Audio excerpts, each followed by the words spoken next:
Welcome sa Durs 2.0. Fresh at nagbabagang happenings ba ang hanap mo? Mga padabarkads man yan o mga trending topics? Pues, sagutan natin yan. Kaya naman isubscribe nyo na ang ating channel para sa mga nagbabagang balita everyday. So ayun, welcome back again sa ating YouTube channel mga Kadabarkads, and for today's video ang pag-uusapan natin ay tungkol pa din sa usaping kinakaharap po ni Bossing Vic Sotto ngayon versus dito kay Daryl Yap dahil sa Pepsi Paloma movie na yan. So eto, meron tayong idadagdag mga Kadabarkads dito po sa naging pahayag ng legal counsel po nitong si Direk Daryl Yap. Direk Daryl Yap lawyer stated that they will not appeal the decision, diba? Yun yung pinag-usapan natin kanina. It allows daw the production and eventual release of the movie with the content of the teaser being part of the movie. Yan po ang sinabi ni Attorney Fortun kanina. He also said that they have nothing to add to this. Narito po ang statement niya pa, We are not appealing the decision. It allows the production and eventual release of the movie with the content of the teaser being part of the movie. We have nothing further to add. So tanggap na po nila mga Kadabarkads yung desisyon ng korte na tanggalin po yung pangalan ni Bossing Vic Sotto doon sa unang nilabas nila na teaser. Basta pangalan po ni Bossing Vic Sotto dapat hindi mabanggit dito sa pelikula ni Daryl Yap. So mag-e-edit na naman po ang team nitong si Direk Daryl Yap. Ngayon, naglabas po ng pahayag itong direktor na si Daryl. Kaugnay po ito ng order ng korte na lumabas po ngayong araw. Sabi po ni Daryl Yap, mensahe daw ng pasasalamat. So nagpapasalamat pa rin siya sa kabila po ng inilabas na desisyon ng korte. Hindi pa rin po ako maaring magbigay ng tuwirang pahayag sa usaping legal, ngunit nais ko pong ipaabot ang aking pasasalamat sa mga nagpapahayag ng kanilang suporta at pananalangin para sa kapakanan daw ng pelikula. Ito yung mga supporters ni Direk Daryl Yap, na gustong-gusto pa rin ipalabas yung pelikula sa kabila po ng legal battle na kinakaharap nito. Sabi pa niya dito, dahil po sa inyong dasal at pagsubaybay, itinuturing po naming mahalagang balita ang pagkakaroon natin ng legal na pahintulot upang maipalabas ang ating pelikula. Pero ang tanong, papayagan ba kaya ito ng MTRCB?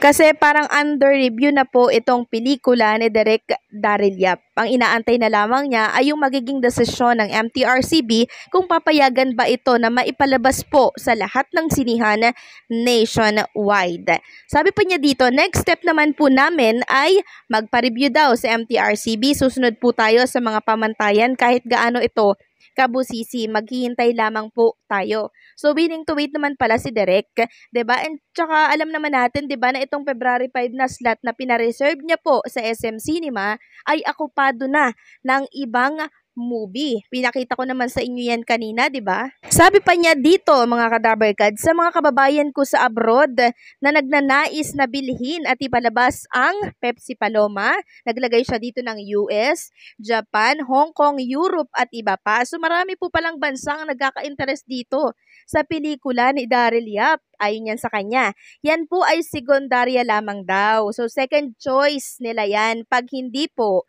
tinanggap siguro ng Movie and Television Review and Classification etong kanyang movie. Second choice niya yan. And eto pa, yan po ay sekundaryo lamang sa aming isip sa ngayon sapagkat prioridad po daw ang pagpalabas dito sa ating bansa ng kanilang pelikula. At sa mga kausap ng streaming platform, ibig sabihin, may nakausap na pala sila na mga streaming platform kung sakaling hindi po ito payagang maipalabas sa mga sinihan. Ayan, ibibenta nila yan. At possible na ipalabas po yan sa Netflix, no? Gayunpaman, maraming salamat po sa pagpapahalaga. Darating po tayo dyan. So, mukhang nakahanda na naman po itong si Direk Daryl Yap sa magiging resulta po ng MTRCB kasi nakikipag-ugnayan na pala sila sa mga streaming platform like Netflix at iba pa. So, sa pagkakaalam ko mga Kadabarkads, hindi po sakop ng MTRCB etong Netflix, no? Kaya possible na dito po ito ipalabas once na hindi po siya pinayagan na maipalabas ito sa lahat ng sinihan nationwide. Kasi nga po may kaso itong kanyang pelikula. Ngayon, ang tanong mga Kadaberkads, magkano kaya bibilhin ng Netflix itong movie ni Daryl Yap? So itong Netflix po pala mga Kadaberkads ay nakadepende ang ibabayad nila sa popularidad ng naturang pelikula, sa production cost, and syempre sa negotiation term between Netflix and the right holder. So ganun po pala, ibig sabihin dahil trending nga po itong Pepsi Paloma, baka malaki din ang ibayad ng Netflix, 'di ba? Ayon sa aking pagsasaliksik mga Kadaberkads, nagre-range po ng 100 to 250 million ang bilihan po ng movie dito sa Netflix. Depende yan sa popularity ng isang pelikula. So kung bibilhin po ng Netflix ng 100 million itong movie ni Direk Daryl Yap, hindi na po yun masama.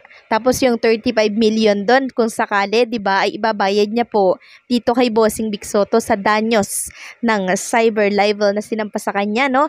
Yung 19 counts. Sabi nga dito ng ilang mga commentors sa kanyang post, yung 19 counts of cyber libel at yung 35 million na danyos perwisyo ang totoong problema ni Direk ngayon. Pag hindi niya napatunayan yung accusation niya, hindi yung buhay ng aktres na matagal nang namayapa. Komento pa nga ng isa, may isa pa, yung kaso talaga na cyber libel na 35 million danyos plus kulong. Ito yung habeas data para lang sa trailer, pero one step na to for conviction. Kasi di naman papatigil ng korte ang trailer kung di malisyoso at yung pelikula MTRCB na bahala doon. Di na jurisdiction ng RTC yan. Plus, Vic and the lawyer did not requested to stop the movie.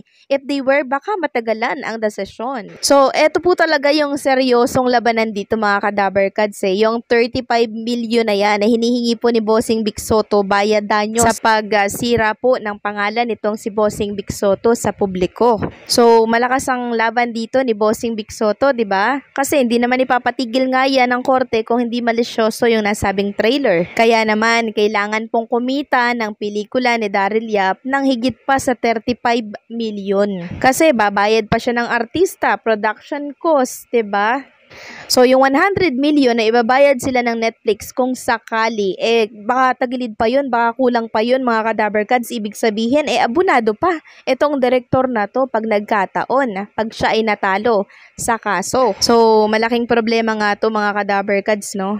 Sabi nga po ni Ma'am Pauline Luna Soto, diba, dapat yung mga action, yung mga sinasabi natin sa publiko, dapat maging mapanuri tayo, 'di ba? Kung tayo ba ay makaka-damage ng pangalan ng iba. Kaya ganito po ang naging resulta sa kanya. So dapat talaga may mga moral lesson para tayo ay nagtatanda. Kasi hindi naman tayo matututo kung di natin na-experience yung ganyang mga bagay. So sana magsilbing aral ito mga Kadaberkads dito sa direktor na si Daryl Yap.